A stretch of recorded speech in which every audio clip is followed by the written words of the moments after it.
Paz do Senhor Jesus, meus amados. Quero deixar uma palavra aqui em Atos 17, aonde muito tem confundido as coisas, visto que Paulo fala no versículo 24, dizendo da segunda forma: o Deus que fez o mundo e tudo que nele há, sendo o Senhor dos céus e da terra, não habita em templos feitos por mãos de homens, né? Sendo tão pouco servido por mãos de homens, como que necessita de alguma coisa, pois Ele mesmo é quem dá a toda a vida e a respiração e todas as coisas. Então muitas pessoas têm confundido isso daqui, meus irmãos, da seguinte forma, achando que reunir um templo para adorar a Deus, o templo mais conhecido no tempo de hoje, aquele entre quatro paredes, que muitos chamam de igreja, né? Haja vista que a igreja é só um nome dado artificialmente na terra, né? Mas a igreja de Cristo é uma outra igreja, não é a igreja que muitos vejam, que muitos levam sim para o meio literal, né? Da seguinte forma, aonde as pessoas levam em consideração a igreja, o templo, né? Que é salão quadrado ali, não. A igreja de Cristo Jesus é aquela selecionada por Ele, que santifica e purifica a sua vida. Talvez seja reunido, tirado lá da quadrangular, tirado da Batista, tirado da Deus e Amor, tirado da Assembleia, tirado da Cristã do Brasil, tirado da Batista, né? Sucessivamente, né? Aquele que está purificando, constantemente vigilante. Até porque se você fizer uma observação em Apocalipse, você vai ver que as 7 cartas enviadas à igreja da Ásia, você vai ver que tinha os que santificavam e tinha os que cometiam pecado. Então a igreja de Cristo é aquela que santifica. Se você fizer uma observação na parábola das 10 virgens, você vai ver também ali as loucas e as prudentes. Então tem igreja de Cristo e tem igreja do mundo, né? Qual igreja você vai selecionar? Qual igreja você é? Talvez tem o da igreja Deus é Amor que está santificando. Tem alguns também do mesmo ministério Deus é Amor que não está purificando a sua vida. E tem também uns da Batista também que purifica a sua vida. E tem os que não purificam a sua vida. Da mesma forma, na quadrangular, na Assembleia de Deus, na Cristã do Brasil, e por aí vai sucessivamente. A igreja de Cristo é aquela que foge da aparência do mal, que renuncia a si mesmo e segue sua vida com Cristo Jesus. Esta é a igreja de Cristo Jesus. Quando se referimos placa, referimos apenas nome de ministério. Quando se referimos igreja, tem a igreja de Cristo, tem a igreja do diabo, né? Os que, né, usam e abusam aí das coisas deste mundo. Mas aqui, esse templo que Paulo está dizendo que Deus não habita em templo feito por mão de homens, é a idolatria, né? A imagem da idolatria, aquilo feito pelas mãos do próprio homem, né? Como ele mesmo disse, né?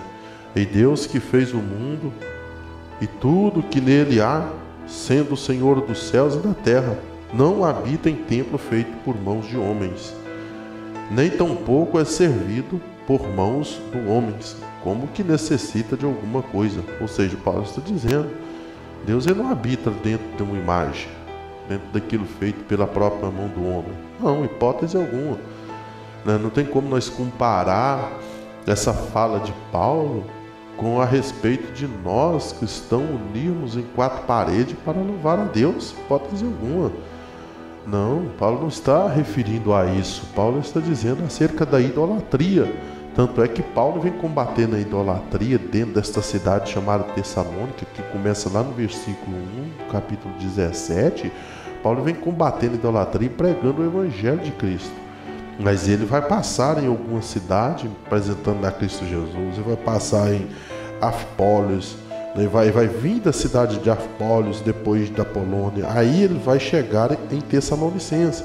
Em Tessalonicense, ele vai começar a ministrar o evangelho, apresentando a Cristo Jesus em várias cidades, vai passar em Bereia, né? Em Bereia, ele vai continuar pregando o evangelho em Bereia, ainda em Tessalônica.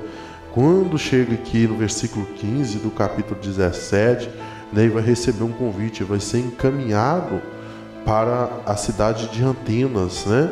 Aqui, ó, versículo 15. E os que acompanhavam Paulo levaram até Atenas. Então receberam ordem para que Silas e Timóteo fossem ter com ele o mais depressa possível. Aqui em Atenas começa a guerra de Paulo aí com a idolatria que está aprofundada nesta cidade. Meus queridos, se tem uma coisa que Deus odeia, a idolatria, né? Idolatria, murmuração, essas coisas. Mas nós estamos vendo aqui Paulo travando uma guerra gigantesca contra a idolatria, contra as pessoas que faziam o santuário para adorar deuses estranhos, né? Aí Paulo continua ministrando a palavra, né? Vai ministrando a palavra, versículo 18, ele diz: alguns dos filósofos, né? Epicureus e estoicos contendiam com ele. Uns diziam: que quer dizer este paloreiro? Outros: parece que é pregador de Deus estranho, porque lhes anunciava Jesus, a ressurreição. Né? Ele estava tão desprecavido no conhecimento, né? Tão ali em volta dos seus deuses estranhos, dos seus santuários que eles prestavam adoração, que quando Paulo apresenta Jesus, o Deus verdadeiro, a Cristo ressurreto, eles começam a falar que Paulo está pregando Deus estranho. Literalmente, para eles, Jesus era um Deus estranho. Para eles, Jesus era Deus estranho. Literalmente era Deus estranho. Igual, não é muito diferente na atualidade hoje, né?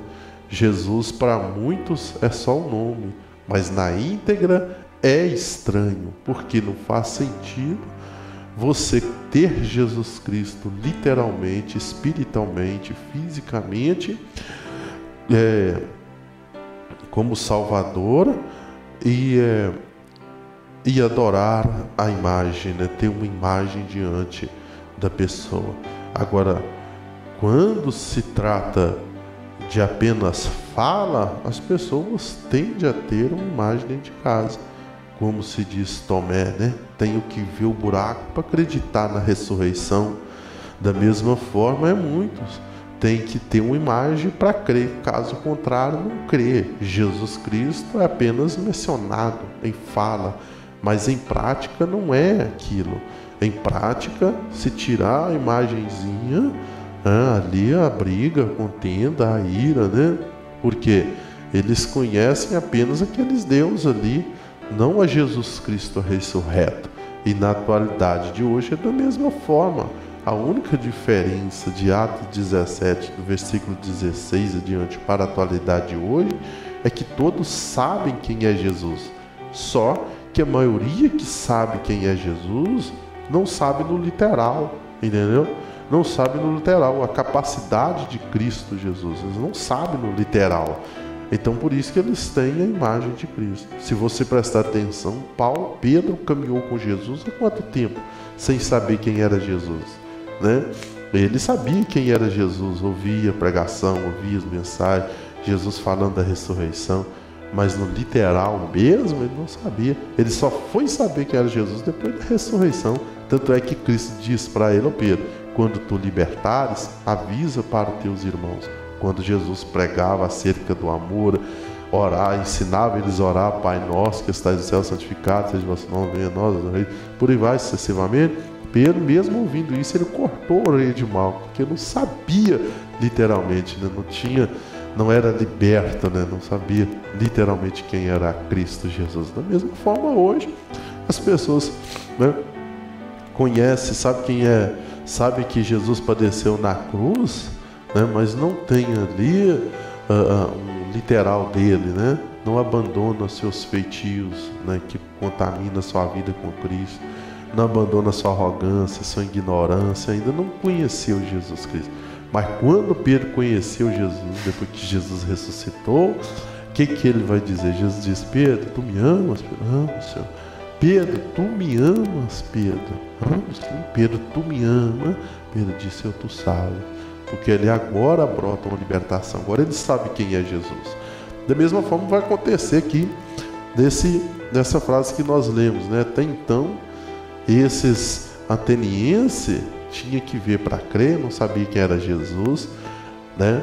Fazia suas imagens. Veja que Paulo disse, né, que Deus tampouco é servido por mãos humanas, né? Ou seja, para e pensa aí, você vai ver que não tem nada a ver aí com o que muitos dizem, usam essa palavra para justificar a sua intenção de inverter a vida do cristão que reúne entre quatro paredes para poder adorar a Deus, para poder louvar o Senhor. Nós reunimos em quatro paredes, sim, para adorar a Deus, mas nós não fazemos daquilo uma casa de Deus. Podemos dizer temporariamente casa de Deus, porque Jesus Cristo disse: aonde estiver dois ou mais reunidos no teu nome, ali farei presente, ali estarei presente. Então sim, nós reunimos para louvar a Deus, mas isso aqui não justifica usar essa passagem que Paulo está falando acerca da idolatria, né? Não tampouco é servido por mãos de homens, como que necessitando de alguma coisa, pois Ele mesmo é quem dá a toda a vida e respiração a todas as coisas, né? Então a gente está vendo muito claro aí, Paulo está se referindo acerca da idolatria da imagem. Esse templo feito aí é feito por mão de homens, imagem, idolatria, né? Sendo nós, pois, a geração de Deus, não havendo de cuidar que a divindade seja semelhante a ouro, ou a prata, ou a pedra, esculpida por artifícios e imaginação dos homens. Mas Deus não tendo em consideração, né? Deus não tendo em consideração, não tendo em conta o tempo da ignorância, anuncia agora a todos os homens e em todo lugar que se arrependam, né? Está vendo? Versículo 29, está falando sobre a semelhança, né? Pessoas estão dizendo aí, eles estão assemelhando a Deus,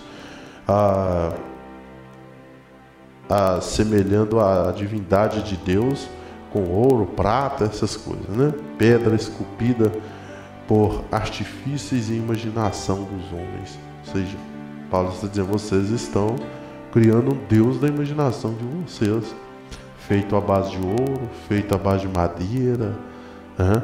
Feito à base de barro. Paulo está dizendo isso, né? Deus verdadeiro a Cristo Jesus, o ressurreto, aquele que padeceu na cruz e ressuscitou o terceiro dia. Ele é verdadeiro, ele não precisa de uma mão humana para poder carregar de um lado para o outro. Não precisa. Ele tem poder nos céus e na terra. Ele é vivo, ele é eficaz, né? E assim vai sucessivamente aí os poderes de Deus. Meus irmãos, a gente vê aqui que Paulo está dizendo no versículo 29: mas Deus, não tendo em conta o tempo da ignorância, anuncia agora a todos os homens e em todo lugar que se arrependam, porquanto tem determinado um dia em que com justiça há de julgar o mundo por meio do homem que destinou, e disso deu certeza a todos, anunciando, ressuscitando dentre os mortos, ou seja, Jesus Cristo, né?